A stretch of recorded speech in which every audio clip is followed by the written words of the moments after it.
Hello, welcome to Upskill by Cultivate Mankato. Our video topic today is on school readiness and the skills that fall under social emotional development. The information in the slide has been collected from the couple links you see on this page, along with years of experience that I've had in the school readiness program and working with kindergarten teachers on skills that are important for kindergarten.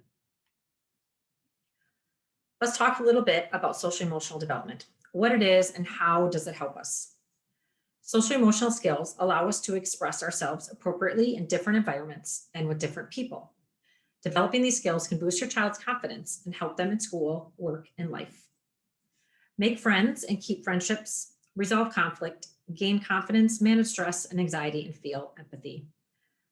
Which I can imagine, just like myself, as you heard those and read through them, they're all just lifelong skills. So this really is why we are so passionate about social emotional development at Cultivate. It's because we really feel like these are lifelong skills that are very important. So let's look at some of the different skills that fall under this development. Starts cooperating more with others during play and sharing toys. When a child first starts to gain social skills, the way they play is called parallel play. So that means they're going to play with things basically next to each other and maybe share a toy back and forth or take a toy back and forth. But the play you will notice at that age is not where they are interacting and playing together. After they go through the stage of parallel play, that's when we start to see the cooperative play. So that means that your child is moving through that developmental phase. Another one is uses words to communicate needs instead of screaming, grabbing, and whining. So what you're going to see here in this development is, again, kind of moving out of that toddler age, and you're going to see and hear them start to label their emotions. What's very important to remember about this is that this isn't something natural they go through and they just don't know what the emotions are. Just like any other vocabulary or term, we need to teach them and help them to understand what their emotions are. Becomes more independent in daily activities, may choose own clothes to wear. Another one is has more developed friendships and may even have a best friend. So you'll notice your child will start to get to the point where they will talk about certain children. And as they get closer to kindergarten, they're even going to talk about special friends that maybe they continue to play with instead of just during one activity because the child happens to be there playing with what that child is choosing. Now all of a sudden that your child may be choosing to play with a specific thing because it's a specific child that's there. Understands the difference between real life and make-believe. So we talk often to children about, well, is this a real story or a pretend story? Did you make it up? Did it really happen? So they're going to start to know the difference between those, and they should start to know the difference. So if that's something that you don't feel like your child knows well, or maybe you're not aware of, starting to ask more questions about that and using those terms would be helpful. They can easily separate, of course, as you know, going to kindergarten, they will be there all day, every day for most programs. So being able to easily separate from you and work through those emotions is very important. So if your child is still not at that point where that comes very easily, encouraging and working on that skill will be very important. And how you might encourage or work on that skill is helping them through what do we do when we're really sad and miss mom and dad. Maybe there's a comfort item. Those are much easier to incorporate into a childcare setting rather than a school setting. Sometimes as a child gets a little bit older, it might need to be something smaller. We often encourage people to find things that are really small that could just fit in the pocket. And as long as that child isn't throwing it around or doing anything real disruptive with it or distracting, it should be something that can easily be there and on the child to help them, or especially maybe even just a picture of family. They are going to have more cooperative with rules and limits. So they're going to become understanding more of I have limitations in what I play with. I have to follow these rules, and this is helping me stay safe. So if your child is being more cooperative in those rules and limitations, again, that is showing their kindergarten readiness. Understands and is sensitive to others' feelings. So this would be under empathy. This is a really tough one for some kids and even kind of hard to teach sometimes because it's one of those skills where is that a nature or nurture thing? How do you build empathy? How do you help children to feel empathy? Things like that. but you do want them to start understanding that other people have feelings, and that is a great skill for them to know and to have. They will feel good when helping others, sharing and supportive of others. So they have that inside of them where they want to make people feel good, and that is something that's going to drive them. Shows pleasure appropriately, pays attention when others are talking. And so you might encourage your child to look at the person, or maybe stop talking or playing with their toy as they're listening, just kind of working on those skills. And again, this is appropriate for your children that are getting ready to go to kindergarten, is being able to have them stop what they're playing and listen to you, maybe repeat it back to make sure that they really are paying attention. Practices personal space and consent. So just making sure that your child understands the awareness of their body and other people's body, and that sometimes, even though they feel like their body wants to wrestle around or roll around or hug another child or whatever it may be, that the other child might not like it. So this is a great time for you to start talking with your child about consent, and maybe starting to have them ask, could I give you a hug? Or understanding that when someone says no, what does that mean? And does it mean that they don't like you, or does it mean that they don't want to play with you? It just means they don't like what you're doing. And how do we be respectful to that person? At home, I think this is a really interesting one, because we talk about examples of at home that are just playful things at home. One example we talk about is tickling, and maybe it's so fun to tickle your child, even to the point where they're saying, stop, no, and you keep doing it. But then to think about that child understanding stop, no, in a different situation might be kind of tough for them. So if this is an area that your child struggles with, because some it's easier than others, that might be a skill or something that you can be conscious of at home, is really putting a lot of emphasis on consent and understanding when someone says stop or no and what that means. Identifies conflict and constructive ways to resolve it. So this is under problem solving skill. So this is, does your child recognize that there is a problem and will say, I have a problem or something's going on, and being able to figure out a good constructive way to solve that. So initially it might be in the toddler age, just taking the toy, right? Or even unfortunately biting. They have a problem and they will bite. We want to see that changing as they're getting ready to go into kindergarten. And we want them to know, I have a problem. Could we share that? Could we take turns? So they're going to be able to have the self-control and the impulse control, that when they have a problem, it's not something that means they get mad and they hit or throw something, that they identify there's a problem and how can we solve this, all in a calm manner. They might elevate a little bit, and maybe you'll hear a scream or run to you to say something's wrong, but being able to help them and work them through that problem is really helpful. Practices self-calming techniques to manage anger. So this is a wonderful one if your child, if this is something that, again, some children do really well with and can do self-calming techniques and manage that anger, and some struggle a little bit, and that is just fine. It's just being aware of their strengths and their weaknesses and what things need to be worked on. So if they do struggle with this and being able to be calm, there are some other videos that Upskill has done, managing emotions and calming, that would be good ones for you to look at. And I do have a slide coming up as well that will relate to that some more. Recognizes safe versus dangerous. So this is a skill that you would like your child to be able to have, and understanding that as well, and being able to know, especially when they're going to be going into a new building, and understand, maybe not supervised as much as they were before in a childcare setting or home with you. So this is really important for them to understand safe versus dangerous. So what can you do? Number one thing I tell everyone, and even for me and all of our staff at Cultivate, be a model. Being able to talk about your feelings and your frustrations and things that's going on with you, and talk about it out loud and how you have solved your problem. For instance, I am so frustrated right now. I think I just need to sit and take a break, or I think I just need to step outside. Being able to acknowledge when you are having not just the fun feelings of happy and excited, but some of those more, what we might term in at this age, kind of the yucky feelings of ones that aren't as fun to deal with. Being a model and helping them understand that is so powerful. Be responsive. So when you do hear your child talk about having these feelings or being frustrated, instead of just saying no, or you shouldn't be, don't be sad, Be responsive to them and talk to them about that feeling and where it came from and what you can do with it. How does it feel inside your body? Ask open-ended questions. Again, kind of piggybacking just off of that, is being able to ask them questions about it, not just yes or no, but how does it feel? Why do you think you feel that way? How do you think the other person felt when that happened? How could you guys figure out something that maybe makes both of you feel well?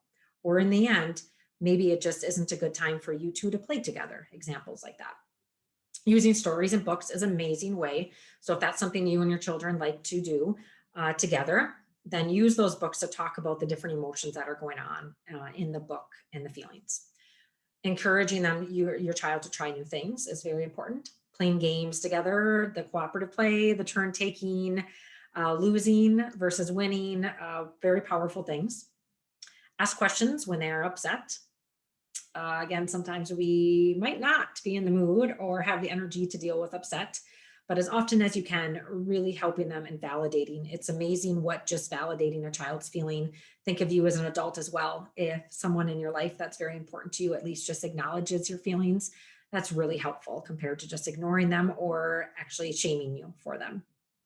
So with a child when using screens, instead of just giving your child the screen and going on to do whatever they want on it without your supervision, being able to sit with them during that screen time is very important. Or being really making sure that you're monitoring it, that you know exactly what they are on and listening to and things like that. Some more specific ideas. I put one section in here just for independent skills because I think this is one of the most important things as your child gets ready to go off to kindergarten. Again, what we look at a lot is that child to teacher ratio is really going to change. So for them to be able to be as independent as possible is really going to help not only the teacher, this isn't just for them, but also for your child to be able to go into that setting and just be so proud of them, of themselves, because they can have those skills and be able to do those things on their own instead of having to wait for a teacher, which then maybe makes them impatient, which then maybe makes them frustrated or nervous that someone's going outside before them, or are they really going to get help? Are they losing out on something? So that's why I put those in there. So again, just some general ones: wipe nose, being able to do that, have a designated space at home for stuff and practice using it. So where does your stuff belong? So when you're done playing it, where does it go?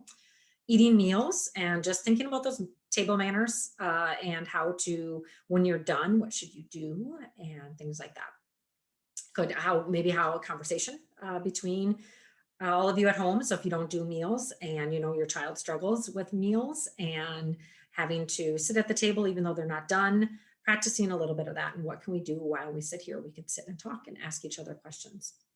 Remembering personal items. So instead of you at this point, if you're getting ready for your child to go to kindergarten soon, are you always remembering all of their personal items every day?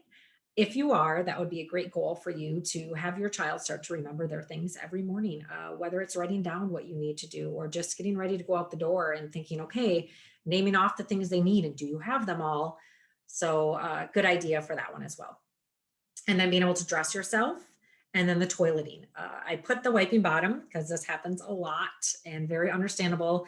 At home, you want your child to be clean or maybe just don't have the time to work through that. But taking the time to do that right now as your child gets ready would be very important to help them understand how to do that in a good way and a clean way. Some other examples teach what are you playing and how to invite friends to play. So what are you playing? So maybe as siblings or maybe play dates, things like that, you could teach your child to go up to other children and say, what are you playing? And see what happens with that and encouraging them. Some of them might be even shy to ask the question, but that again is a great reason even more to be practicing that. And then asking if they could play. Help teach them to recognize internal signs of dysregulation. Again, being aware of how it feels inside when you get mad or sad.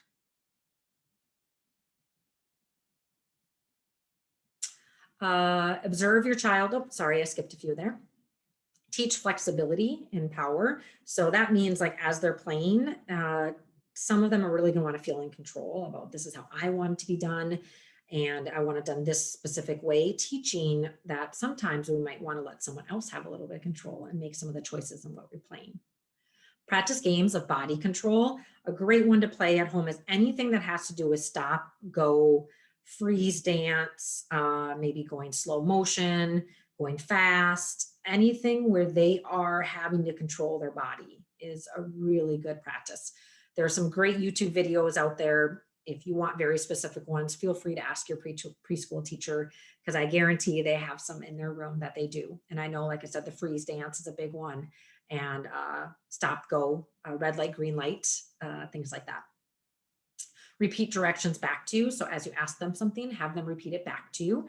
With my children growing up, I was very much one of these that I would just say, okay, and they'd say, okay, and we went on. And then I quickly found out that that was not really okay, did not mean I heard you.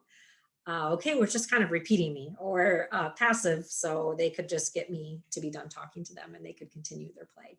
So I started being very conscious of having them repeat the directions back to me. Play follow the leader, practice problem solving with solutions. So again, I think it's very easy for us as adults to just go and solve the problem for our children. And if this is something that you feel like, yeah, my child is not very good at coming up with solutions, this would be maybe a good goal for you to set. And I'm throwing a lot at you with all of these. So you might not be able to work on all of these or do all of them right away. Just start with some simple ones. As I've been going through this, maybe the ones that you feel like, yeah, this is the area that my child struggles with the most. So this is going to be my goal for the next month or so. So you can just kind of pick and choose the ones that you feel are most important for your child right now, and then move on to another one when you feel that that skill has progressed enough. We talked about teach about personal space and consent, observe your child interacting with other children. This is a great one. So if you are wanting to do that and having some play dates, or maybe even asking preschool teachers if you could come observe for a little bit. Sometimes it's hard because if the child sees you, it doesn't always end up being authentic. But I think play dates are great, because then even you can kind of listen outside the door or something like that when they're playing, or maybe in the kitchen, but you could still overhear them. Practice working through feelings of disappointment. How can they do that? What can they do to work through those? Positive praise and connection. Your child is constantly looking for feedback from you, and they obviously are wanting positive praise. And that's a way that they connect with you, is through that feedback that you are giving them. So whether the feedback is redirection and teaching them a new skill, or whether it's positive praise, just make sure that you're doing both. Sometimes we catch ourselves always just redirecting or giving the negative feedback. So making sure that we are also doing positive praise and feedback and making that connection with them. Reflect on rules at home and how well you stay consistent with them. Consistency is one of the biggest things, even for us at preschool, as a preschool program and childcare program, working with staff, is being consistent with those. And it's a tough one at home. I can vouch for that myself as well. So if some of you do feel like your child, that's one of the skills they need to work on, is being able to calm themselves. I really highly suggest creating a calm down plan or calm down area, whatever it may be, whatever is best, the way it looks for you in your home. This is especially useful if if your child does have aggressive tendencies. And it's okay. So I think sometimes that's very negative stigma, and we see it often. It's just being aware of that is, if for them, when they get really dysregulated or upset or have some really strong emotions, it's very hard for some of them to control those emotions in their body and what is going on inside of their body. Support them in support you in finding a way to deal with the anger that feels like it needs to come out. So this is an example of one that I thought was just simple, to the point, but there's lots of different ways that you can do it, and you might have to change some of it according to what works for you at your house. So managing big emotions. So these are just some different places or some different things that you could go through. So this would be like a plan. You could sit down and talk to your child about this plan, and maybe creating a little area that they know they can go to. The children sometimes, especially if you have a child that you seem like as soon as something happens, they get up and run, even if it's just to a corner or a bathroom or somewhere else. That just for them is what feels good in that moment, and they're just trying to escape for a little bit while they deal with that really big emotion. So being able to provide that space for them is really going to help them through that emotion. And then, but you still, again, we always want to make sure that they do understand that it's not okay to hurt anyone or destroy property. So yes, you are mad. I see you are mad, but it is not okay to do that. What could we do instead? what kind of words could you teach your child to work through, and then asking for help, and what that help might look like is very different for children. And it might just be a hug, it might be time and space, it might be crying, they might just need to cry or scream for a little bit. So these are some great ideas if this is something that your child, for a skill, is just helping them with that regulation and dealing with those big emotions. This would be a helpful one. So that concludes our school readiness development under the area of social emotional development. And I enjoyed going through all of this. And we do have some other upskill videos that pertain to social emotional development in some of these areas. So feel free to look at those as well.